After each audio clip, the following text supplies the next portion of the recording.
Jai Sai Ram. We are reading chapter number 8 now, which talks about installation of Paduka under neem tree. It further talks about wrestling with Muhammadan, turning water into oil, pseudo guru Johari.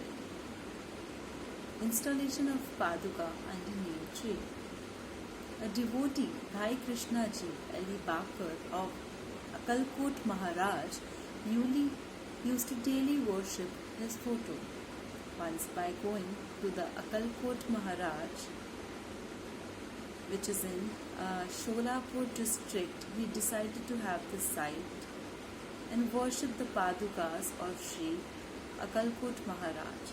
But before it, Akalkot Maharaj appeared in the dream and said that these days he is living in Shirdi itself.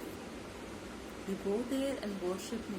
Therefore, making changes in his program, he came to Shirdi and worshipped Sai Baba. He happily lived in Shirdi for 6 months, and as the image of the dream he prepared Padukas, finding an auspicious day in the month of Shravana, which is in August, in year 1934, he installed the Paduka under the neem tree. The installation ceremony was properly completed by Dada Kelkar and Upasani Maharaj. One Dikshit priest was appointed for worship, and the management was handed over to a devotee, Sagun Meru Nayak. The B.V. Dev, retired administrator of Thane, was also a great devotee of Sai Baba. He made inquiries in the subject form, and Sagun Meru Nayak and Govind Kamalkar Dikshit as well. The entire description of Padukas was published in part 11 of page 25 of Sri Sai Leela magazine, which is like this.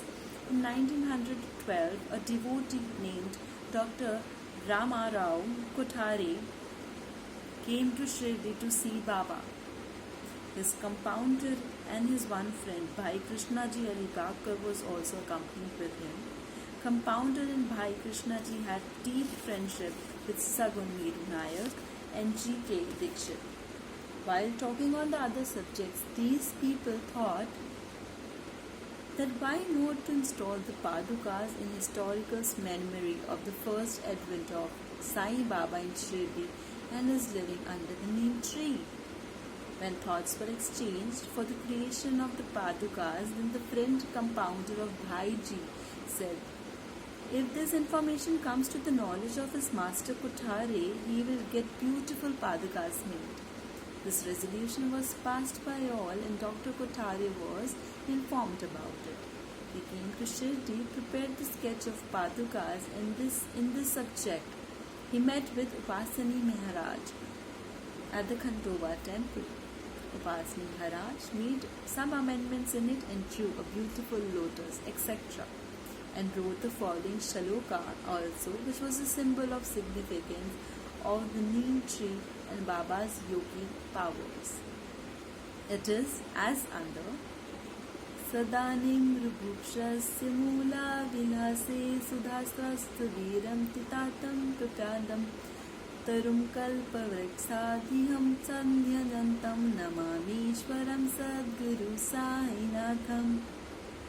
The idea of Upasani Maharaj was liked by all, and it was worked upon. Padukas were prepared in Bombay and were sent to Shirdi through the compounder. According to the order of the Baba, it was installed on the full moon day on the month of Shravana, August. On the morning of this day at 11 a.m., Shri G.K. Dikshit brought it on his head with all pomp and show from the temple of Khandoba to Dwarkamai.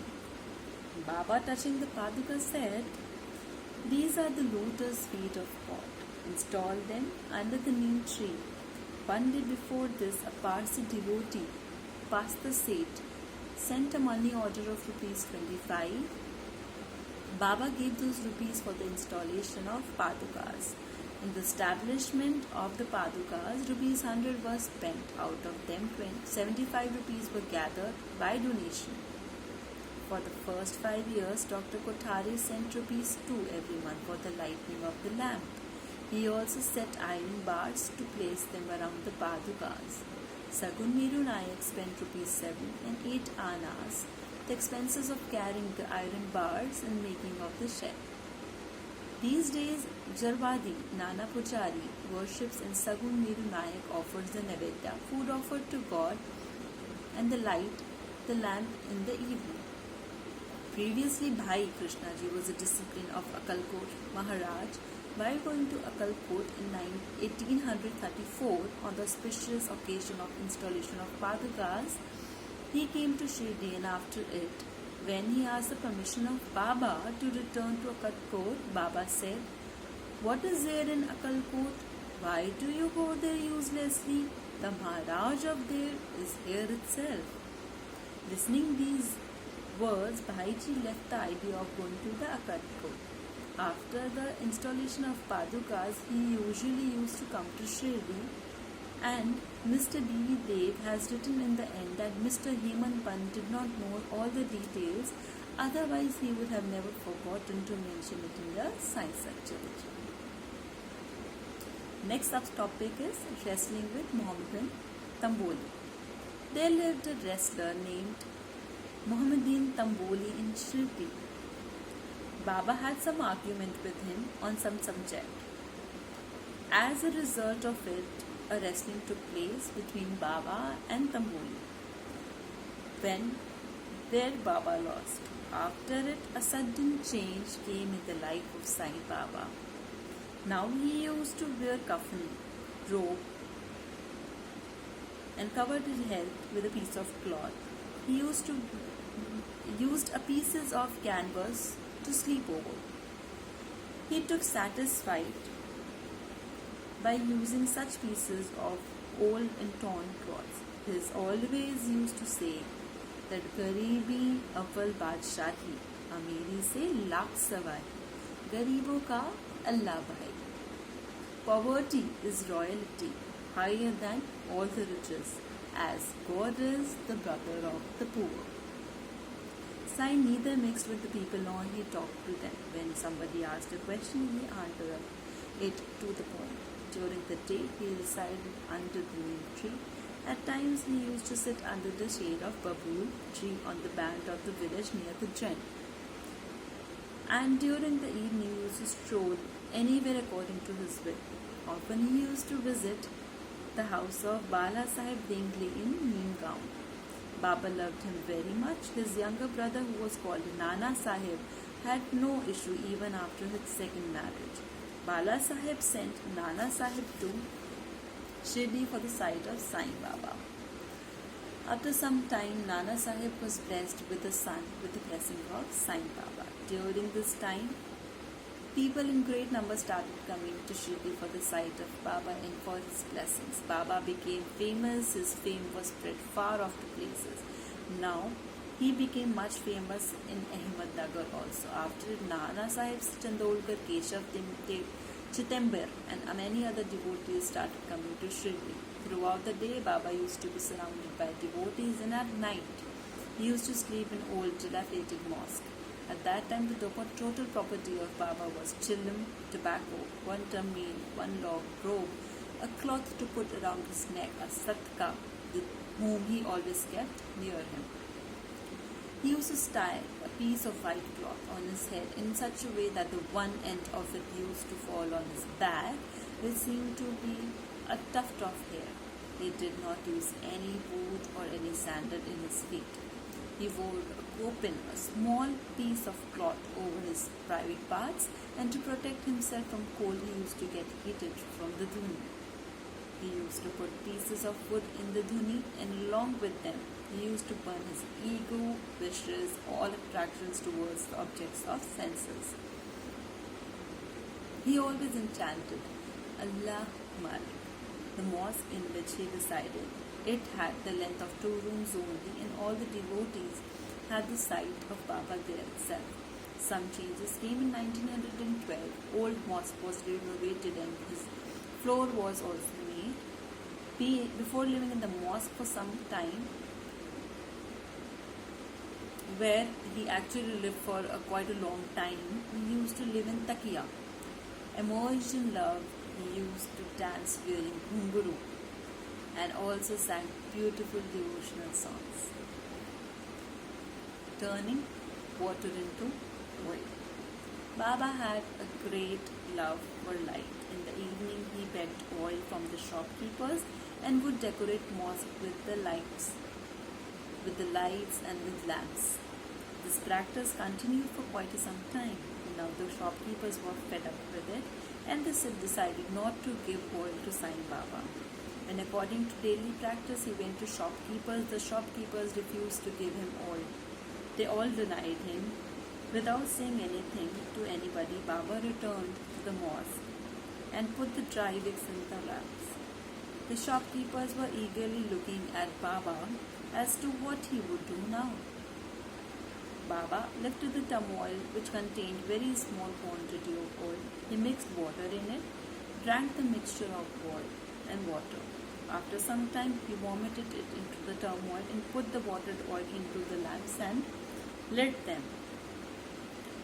When the eager shopkeepers saw the lamps lightening the whole night, then they really felt remorseful for what they did, and they begged pardon for Baba. Baba pardoned them, but he warned them to behave properly in future.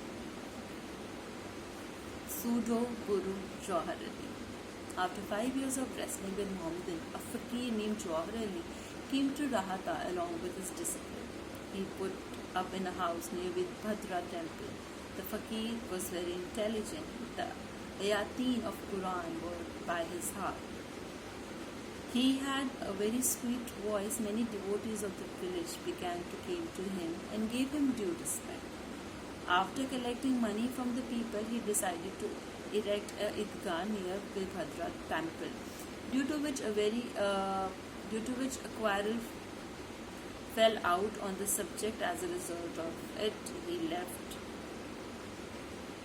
Rahata and came to Shirdi and began to live in the mosque with Baba.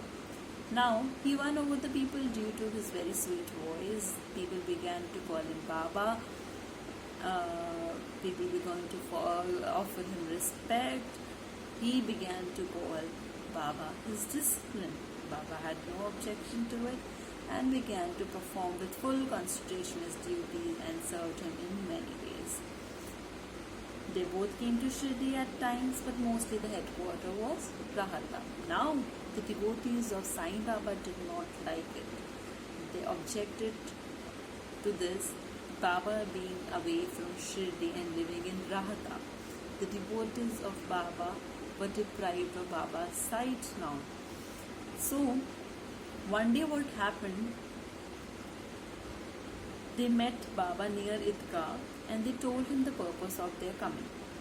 Baba made them understood that they should return in Shirdi, because the fakir comes back, he will be very angry with the discussion of people with Baba to take him back. After some discussion, a change came in it, and at the end it was decided that both the fakir and the Baba will come and live in Shirdi. Then they came and began to live in Shirdi. Now, after some time, Devidas examined the Guru and found some faults in him. When Baba came to Shirdi with marriage procession of son of brother-in-law of Chand Patil, 12 years before it, Devidas, while he was 12 years old, came to Shirdi and lived in Hanuman temple. Many people took him as their Guru. People brought Jawhar Ali before him. Now Jawhar Ali was defeated in the discussion, and leaving Shirdi, he ran away to Bechapur. He came to Shirdi after many years, after realizing that who the real God is. He bowed to Sri Baba Sai and asked him for the mercy. His doubt that he himself was Guru and Sai Baba was disciplined had now been destroyed. So, therefore, this was chapter number 8 of Sri Sai Satcharitra. Go to Sri Sai, peace be to all. Guru Sri Satchidanand Sadguru Sai Nath Maharaj ki Jai. So, we are done with chapter number 8 today, and it was beautiful to again read stories of Baba and the teachings. Please not only listen to them, not only read to them, but use them and apply them to your daily life for the blessings of mind. See how miracles happen in your life. Jai Sai Ram.